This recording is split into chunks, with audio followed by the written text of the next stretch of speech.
안녕하세요 여러분, 멸치인사이드입니다. 제가 벌크를 성공하는데 가장 많은 도움을 받은 운동을 뽑으라고 한다면 저는 단연코 데드리프트입니다. 데드리프트로 무거운 중량을 다루기 시작하면서 몸이 눈에 띄게 엄청나게 불기 시작하더라고요. 그런데 데드리프트가 무거운 무게를 다루는 만큼 부상도 많고, 마르시고 헬스가 처음이신 초보자분들의 경우에는 자세도 어렵고 하기가 되게 힘들잖아요.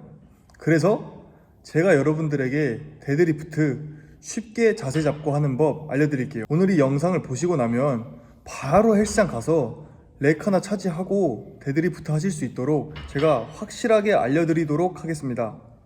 바로 가시죠. 자, 그러면 데드리프트란 뭘까요? 죽음 플러스 들다, 뒤질 때까지 들으라는 그런 무시무시한 운동일까요? 물론 데드리프트를 하시다가 너무 한계까지 몰아붙이신 경우에 기절하시는 분들이 종종 있어요. 하지만 우리가 그 정도로 고중량을 칠 필요까지는 없고요. 데드리프트란 바닥에 가만히 붙어있는 죽은 지점부터 들어라 해서 데드리프트입니다. 그러면 데드리프트를 왜 해야 하는 걸까요? 데드리프트는 거의 우리 몸 전부, 전신의 근육들을 다 쓴다고 생각하시면 편합니다. 제가 많은 관절을 쓰는 복합 다관절 운동이 근성장에 효과적이라 벌크업 할 때 반드시 해야 한다고 말씀드렸잖아요. 데드가 바로 가장 많은 관절을 쓰는 복합 다관절 운동입니다. 그리고 데드리프트는 우리 몸의 근육이 가장 많은 하체를 효과적으로 운동할 수 있고, 많은 근육을 동원하고 스트레스를 주기 때문에 남성 호르몬인 테스토스테론의 분비가 촉진됩니다. 운동을 직업으로 삼는 수많은 프로 보디빌더들이 데드리프트를 빼놓지 않고 반드시 하는 걸 보면 왜 해야 하는지 아시겠죠? 그러면 데드리프트 효과에 대한 건 여기까지만 하고, 자세에 대해서 이해와 기억이 편하시도록 발에서부터 위, 머리까지 알려드리도록 하겠습니다. 자, 1번 발 보폭은 어깨 넓이입니다. 자, 가장 처음 기초가 되는 발부터 알려드려야겠죠? 유튜브나 여러 데드리프트 자세를 보시면 발을 엄청 넓게 벌리고 하는 스모 데드리프트라고 하는 데드리프트도 있는데, 모든 것은 가장 기본이 되는 자세를 우선 배우시고 응용을 하셔야 합니다. 그래서 제가 가장 기본이 되는 컨벤셔널 데드리프트를 먼저 알려드리는 겁니다. 운동을 조금이라도 하신 분들은 그냥 데드리프트라고 하면 다들 이 컨벤셔널 데드를 생각하실 거예요. 3대 측정에서 쓰이는 데드도 이 데드입니다. 약간 이야기가 샜는데, 그래서 발은 편하게 어깨 넓이나 그보다 반발 정도 좁게 세팅해 주시면 됩니다. 별거 없죠? 자, 두 번째는 바와 정강이 사이의 거리입니다. 자, 여러분이 무거운 이 바벨을 든다고 생각해 보세요. 여러분, 이렇게 멀리서 바벨을 들려고 하실까요? 아니면 가까이 가서 바벨을 들려고 하실까요? 당연히 여러분들은 본능적으로 자연스럽게 가까이 가서 바벨을 들려고 하실 겁니다. 우리가 생각을 안 해도요. 그러면 여기서 모멘트 암이라는 용어가 탄생하게 되는 건데, 어렵게 생각하실 필요 없이 그냥 우리가 들려는 무게랑 거리를 최대한 가깝게 할수록 들기가 편하다는 겁니다. 그래서 정강이에 붙이면 붙일수록 좋으나, 많은 분들이 정강이가 여기서 다 갈려 나가거든요. 그러니 손가락 하나 정도 들어갈 거리를 세팅하면 됩니다. 자, 3번 무릎 방향은 곧 발 방향입니다. 무릎이 굽혀지는 방향과 발의 앞코 방향이 같게 우리는 무릎을 접었다 폈다 해야 합니다. 여러분이 지금 한번 발의 앞코 방향과 다르게 무릎을 한번 접어 보세요. 잘 안 되기도 하고 약간 어색할 겁니다. 그런데 이 어색한 자세에 무게가 걸리면 부상이 쉽게 오게 되겠죠? 무게를 들게 되면 무릎 방향이 안쪽이나 더 바깥쪽으로 갈 수 있으니 발의 앞코 방향과 무릎 방향이 같이 나가는 거를 신경 써주자고요.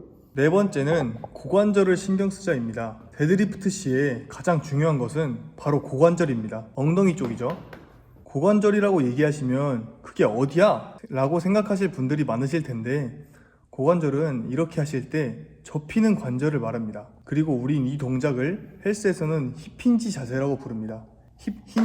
힌지가 문 열고 닫게 해주는 경첩을 얘기하거든요. 힙힌지 자세가 걸린 상태에서 무게를 들게 되면 저희 하체의 후면인 허벅지 뒷근육, 대퇴 이두 햄스트링에 텐션이 걸린 상태로 들게 되는 것이죠. 그리고 고관절 부위를 엉덩이로 접었다 폈다 할 수 있다고 생각하면 이해가 쉬운데요. 데드리프트는 엉덩이가 앞 뒤로 움직인다라고 생각하면 편하게 데드리프트 동작을 하실 수 있습니다. 등을 견고하게 하자.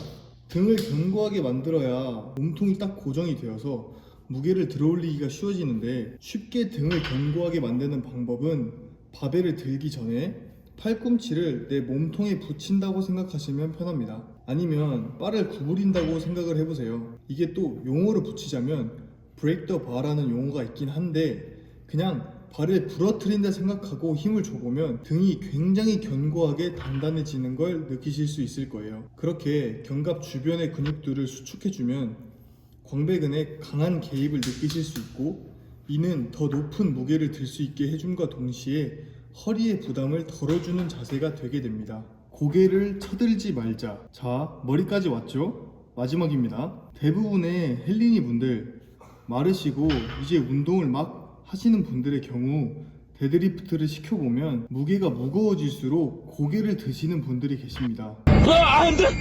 그러면 목 부분에 큰 무리가 가게 되어서 머리가 아플 수도 있고 큰 부상과 이어질 수 있습니다. 제가 뒤통수부터 허리까지 일자를 만들어야 한다고 했는데 고개를 들게 되면 일자가 아니게 되어버리죠. 머리가 들려진 고개가 꺾인 상태인 일자는 잘못된 자세인 겁니다. 우리는 턱을 당겨서 고개를 꼿꼿하게 일자로 세워주셔야 합니다. 무게가 아무리 무거워져도 절대 고개를 들지 마세요.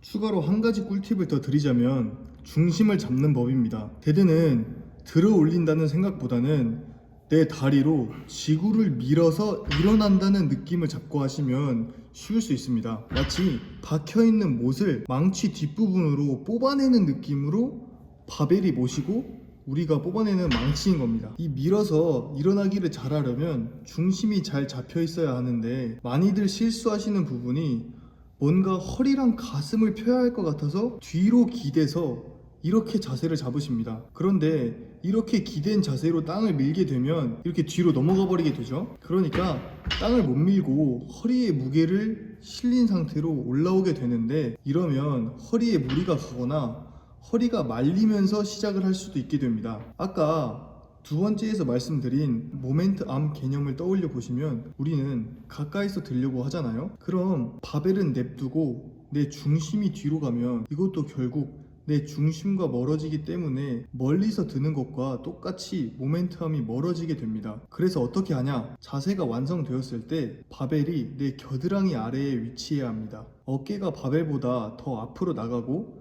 이게 결국 허리와 바벨을 가깝게 하니 모멘트암이 줄어들게 되는 겁니다. 상체는 더 숙였지만 결과적으로 모멘트암이 줄어서 무게를 더 쉽게 들 수 있게 되는 겁니다. 그렇게 지구를 밀게 되면 데드 자세 완성! 데드를 등할 때 할까요? 하체할 때 할까요? 물어보시는 분들이 많은 것 같은데, 저는 하체할 때 합니다. 하체가 더 많이 동원된다고 생각하기 때문이에요. 여러분들도 한번 하체하는 날 데드를 한번 해보세요. 이렇게 오늘은 제가 말씀드린 5대 운동 중 하나인 제가 가장 도움을 받았다고 생각하는 데드리프트에 대해서 말씀드려봤습니다. 도움이 되셨다면 구독하고 좋아요 꼭 부탁드릴게요. 오늘도 뿌리시다 멸치인사이드였습니다.